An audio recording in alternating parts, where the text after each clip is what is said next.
G'day, guys. Aussie. FIFA. H. Damn it. D.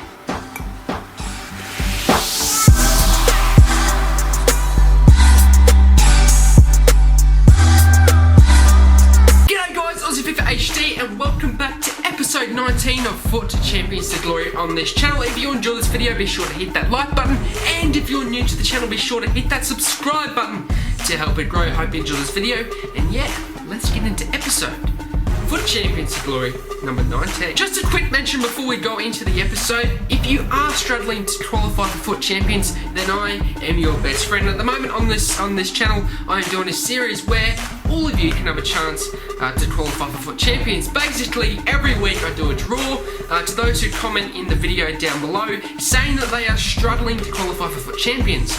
And you know, at the end of the week I draw that out. Whoever the winner is will then have me enter them into the weekend league so that they can play FUT Champions. That was just a quick mention. If you want to know how to enter that, all you have to do is go and watch episode 3 of Qualifier Champion on my channel, which was the last video that I did before this one. So, without further ado, let's go into episode number 19. So, as you probably worked out from the title of the video, we did sell Ronaldo.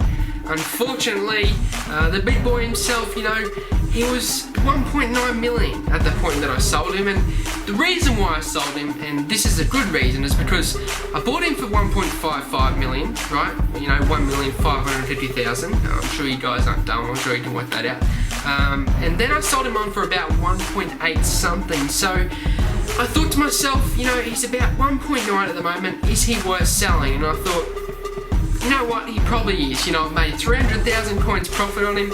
He was great for me in FUT Champions for the time I used him. He helped me get into Elite, which was my dream, and that is indeed why I bought him, you know, to help me out, to try and get me up into those Elite tiers, and he indeed did that job. But I thought to myself, Team of the Year's out, we've got some fantastic Team of the Year cards, you know, on the transfer market, and so I thought to myself, would Ronaldo be worth, you know, 1.9 million in a few weeks' time? I thought, no, because he's going to be in packs for the rest of FIFA. It's just, you know, it's like he's just going to. That's how FIFA works. However, you know, Team of the Year Sergio Ramos and Team of the Year Modric are not going to be in packs for the rest of FIFA 17, and that's when I thought to myself, is it worth buying those two when they won't depreciate as much as Ronaldo will? Because I'm sure in a couple of months' time, Ronaldo will be down to your 1.5, 1.4, or even 1.3 million mark. Whereas your Team of the Year cards, you know, they're not being packed anymore. There was only a limited amount of them. You know, I heard stories that EA had lowered the pack rate for Team of the Years this year, so it was a lot harder to get them in packs. You know, therefore there's not as many of them on the market. So I thought, you know, they probably wouldn't depreciate as much than Ronaldo would, you know, as quickly. So I would have more value for coins in that case if I was to buy two quality Team of the Year cards, and they are Modric and Team of the Year Team of the Year Sergio Ramos. And I thought to myself, by looking at Sergio Ramos's stats, I also looked and I thought, Jesus, he would make a perfect CDM or a perfect centre mid even.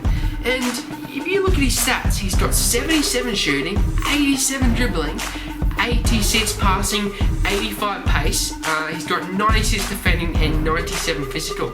You know, that is better than any legend card. That is better than any card in the game, especially in midfield position. No, he doesn't have 4-star skills. No, he doesn't have 5-star skills. He has the 3-star skills, but that's really all you need in FIFA. And I find myself personally, if I have more players that have 4-star skills in my team, I don't play as well, because I might do that Berber spin that wasn't actually on. You know, I shouldn't have done it, but I do it anyway because, you know, the 4-star skills, it's tempting to use, so I do the Berber spin and I'll lose the ball. Whereas if I had 3-star skills, I might instead do a body feint and still have the ball in possession. That's my logic with those, and that's why I indeed, you know, have sold Ronaldo and bought those Team of the Year cards, and I'm going to have a go at playing Sergio Ramos in the midfield.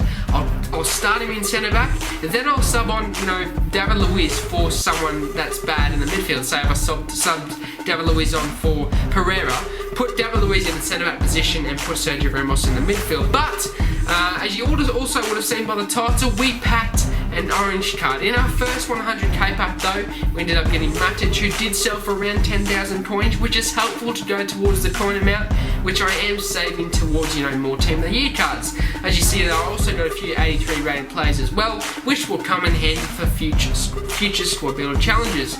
As you also see there, I kept Chan because personally I like, talking about David Luiz, I've got him in the pack as well. He's worth 30,000 coins, so that was a decent pull.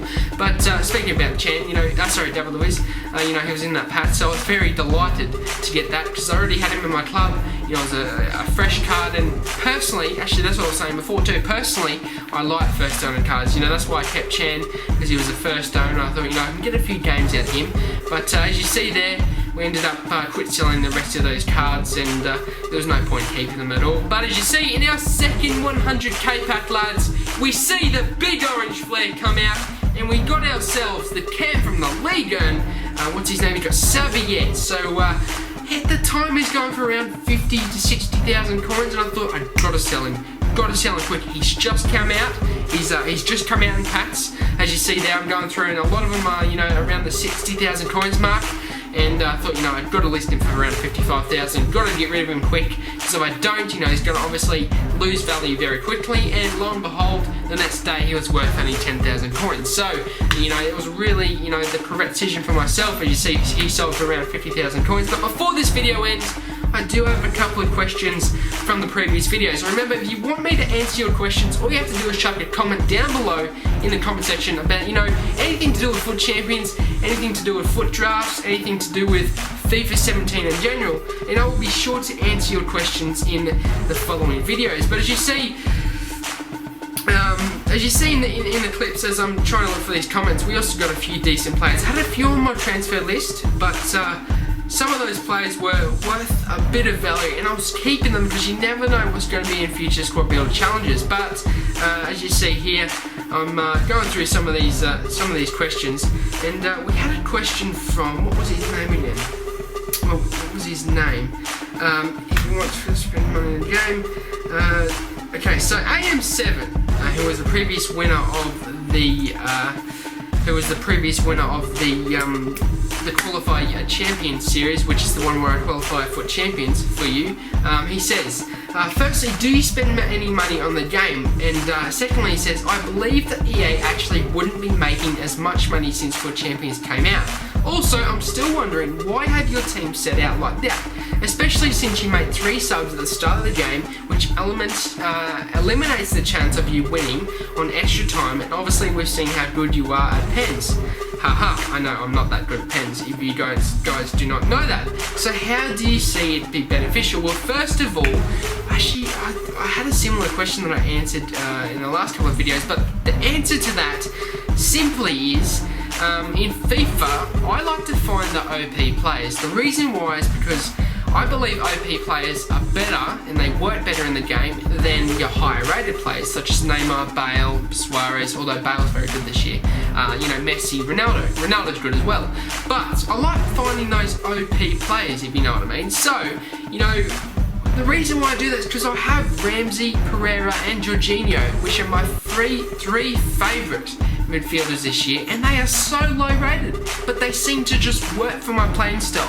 But the thing is, I can't have them in the same squad, so what I do is I keep them on the bench, sub them on, and as well, I sort of do take the risk, because in my personal playing style, I like to get a 2-0 lead before half time. If I do not get that 2-0 lead, I am in trouble, because I don't have any subs for the extra time, etc.